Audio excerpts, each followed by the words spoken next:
So, umpisahan na natin dito kay Paulito. Ito yung mga nabili ko sa kanila. As in, talaga ang mumura mga ni. Meron ditong 9 pesos. Ayan, 9 pesos lang siya. Mga molder. Kasi maagagamit natin dyan. Mga candles. Ayan, 38 pesos.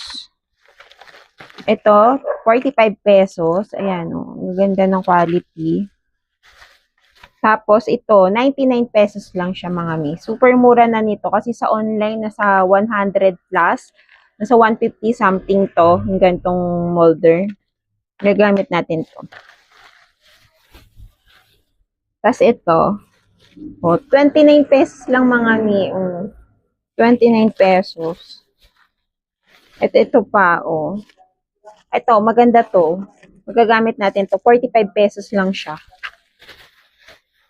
Tapos may mga ano rin sila na 20 pesos lang. Ayan.